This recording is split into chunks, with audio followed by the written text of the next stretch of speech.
And hello, everyone. This is ABC News Digital Special Report. I'm Dan Kleffler in New York, and you are looking at a live picture of the chimney above the Sistine Chapel. The smoke is coming out. A vote has been held for the day. We are just looking at some of the early seconds of that smoke billowing out there from the chimney as those 115 cardinals have cast their first ballot to elect the next pope. Rain in the Vatican tonight, along with some evening light, sometimes making it somewhat difficult to tell. But at that point, it does look like it could potentially be a safe call that it is black smoke. Of course, everyone hedging very carefully because oftentimes, because it is dark out, because it has been raining, it is difficult to tell exactly the color of the smoke. But it appears, though, unless it's going to lighten up in the next couple of seconds, it appears that it will be black smoke, for which indication that no pontiff has been declared. I want to bring in Father Matt Malone, who is joining us now to give us some insight on this. And Father Malone, you had, as so many people had decided earlier on today, that it wasn't likely that we were going to have a decision. That's entirely correct. Yeah, I think the world would have been flabbergasted if that smoke were white. The truth of the matter is that the church was caught off guard by the Pope's announcement, and the church's challenges are great. And so the cardinals are going to take their time in making this decision and think carefully about it. Though they've spent some time together in general congregation over the last several days, and they've spent some time socializing and dining together, it still remains they need to think long and hard and prayerfully about this matter. And to decide it this quickly would have been really unusual. And Father Malone, excuse me, you're the editor-in-chief of America Magazine. You're Skyping with us now from Rome.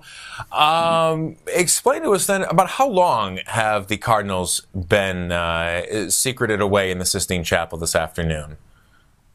They have been there since about 2.5 hours, if my math is correct. I believe Conclave did start shortly after 1 o'clock. And explain a little bit now, then, what is the process? That first round of ballots have been burned. The result, obviously, the black smoke coming from the chimney. What's next? Well, they will go to dinner, and then they will have night prayers, and they will retire for the evening.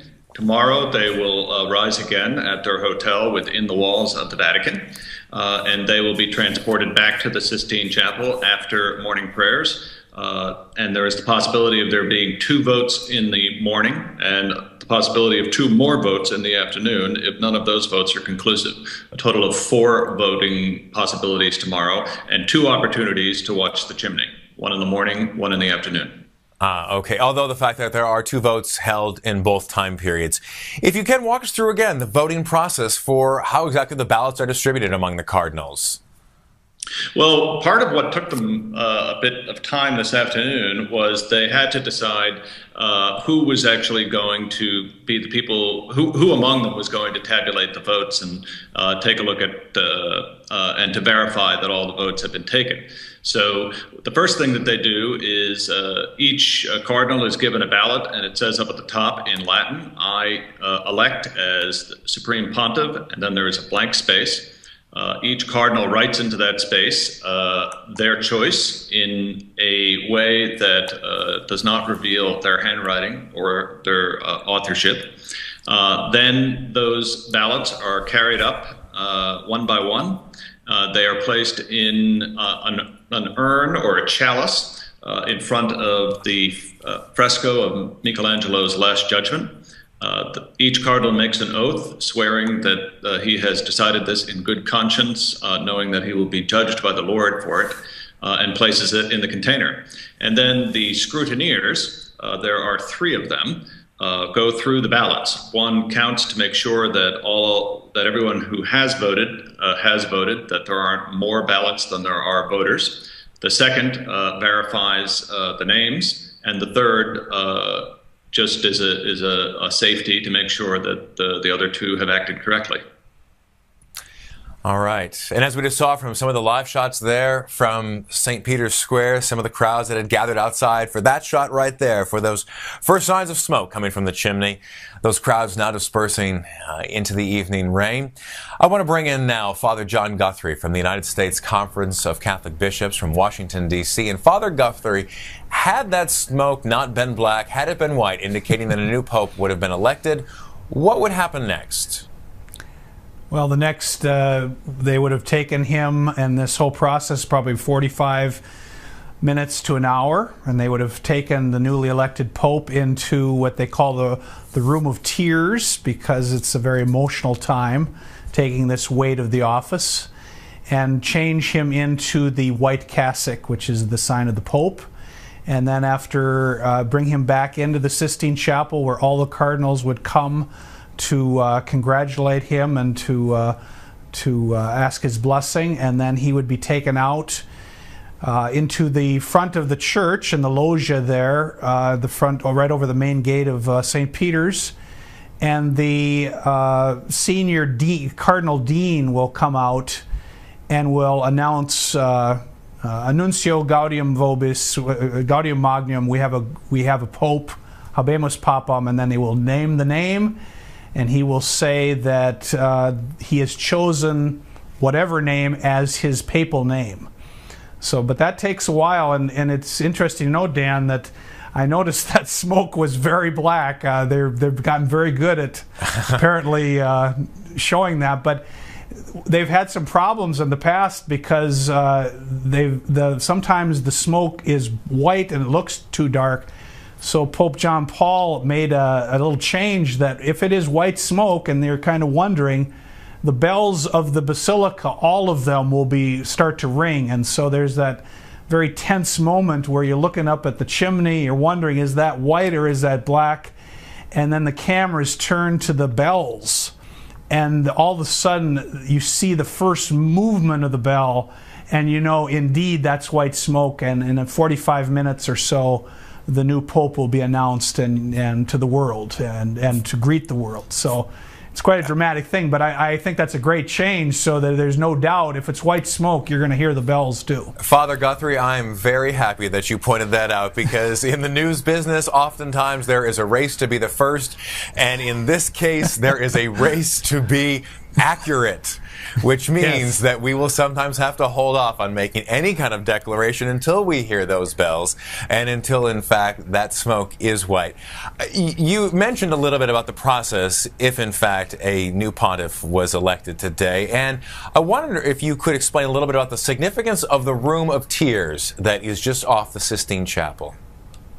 Well, in there are, it's not a large room, but he goes in there with a couple attendants, and he changes in there. And there are 3 different cassocks. Well, you can see there's actually more than 3.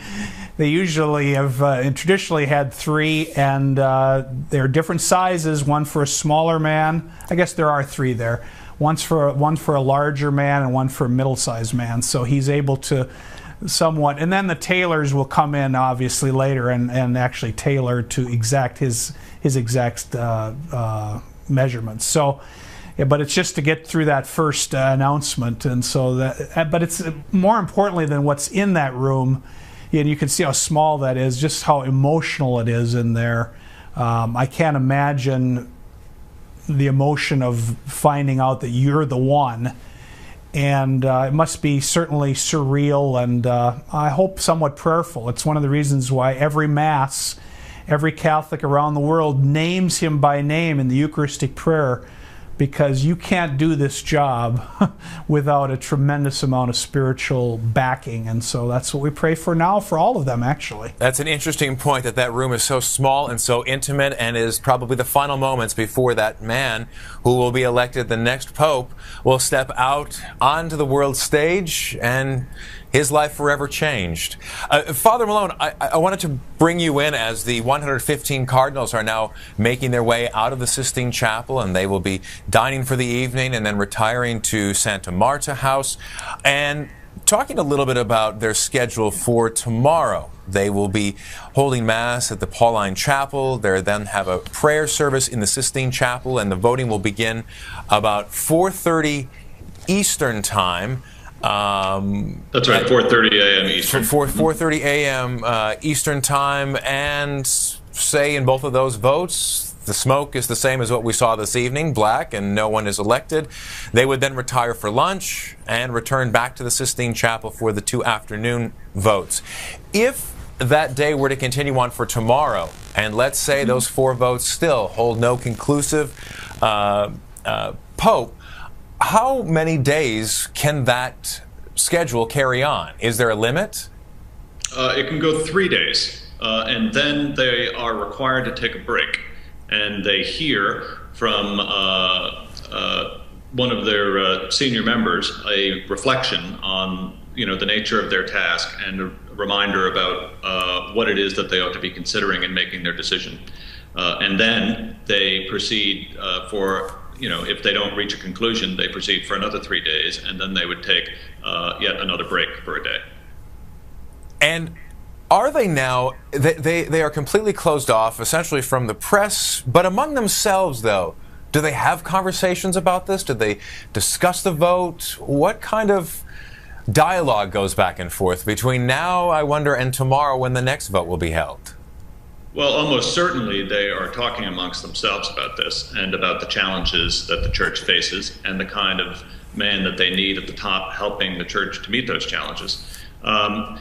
There are certain protocols around this event, and they are rather strict, even when you're not in the Sistine Chapel. So, for instance, one does not go around proposing oneself, throwing one's own hat into the ring, as it were. It would be rare that you would speak directly to a man you were considering voting for. You would probably speak to his friends and his colleagues first. And ascertain, this is what I'm thinking. Might this be a good fit? Could this possibly work? It's very indirect. And again, it's a custom that indirectness is a custom that has developed over centuries as a means of, keeping human nature in check and making sure that that there's nothing there that would encourage anyone's ambition. We want to welcome anyone who is just now joining us. You're watching an ABC News digital special report, live coverage of the Papal Conclave. I'm Dan Kleffler in New York.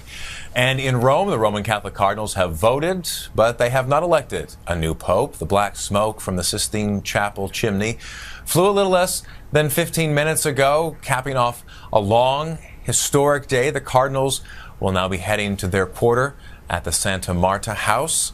And Father Guthrie, as they're now going to be reflecting on today's activities, do you find that this process is a unifying event for the Catholic Church, or as in the past 10 days, as so many issues that the Catholic Church is facing have been brought up, can it somewhat raise those issues to a higher level that could potentially be divisive?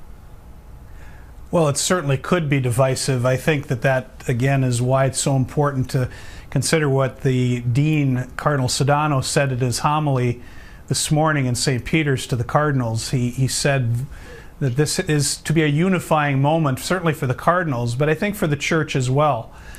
It doesn't help to have, the church has always faced struggles. And if those struggles, they need to be faced, and faced in a healthy way. So I think that all of us are praying that this will be a moment of great unity for the church, and that it will be a time where we can move forward with an evangelization that is able to proclaim not ourselves, but Jesus Christ. I think it's important for us to remember why the church is. It's not about a man, it's not about any of us in the end, it's about the Lord using the instrument of the church to proclaim the good news of Jesus Christ. So anything that distracts us from that goal needs to be dealt with so that we can get on to the business of what we're about. And I think that that's what we're all praying for in the church, that whoever is chosen might lead us in that direction, certainly dealing with some of the struggles that the church has, but also to do it in a way that allows us to move forward and keep our eye on the ball, so to speak.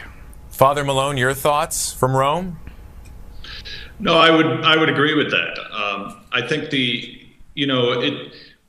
want to talk about this like it is an election, like any old election in a democracy. But first of all, the church isn't a democracy, strictly speaking.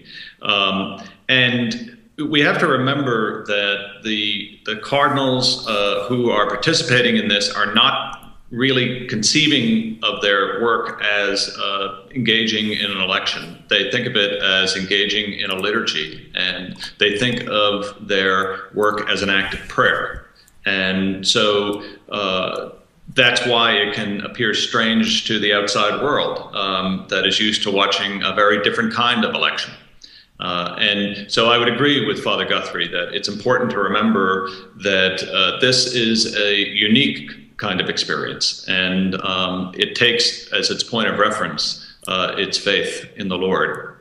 Father Malone Skyping for us from Rome, and Father Guthrie in Washington, D.C. Gentlemen, thank you both for your time this afternoon. And the wait will now go into a second day. Voting for a new pope will continue tomorrow in the Vatican, and that is good news for a Catholic organization that has set up this. It is popealarm.com. The site takes your information. It promises e-notification, a text, a tweet, an email, however you choose when a new pope is selected. By yesterday, that service had become a little too popular, in fact, and had stopped taking clients. So the overwhelming excitement there. Of course, ABC News has no such limitations. Our whole team is watching that chimney for signs of white smoke, so keep an eye on abcnews.com, on your computer, on your smartphone, on your tablet, Twitter, and Facebook as well. We always have room and welcome you. So, from all of us here at ABC News, have a good afternoon.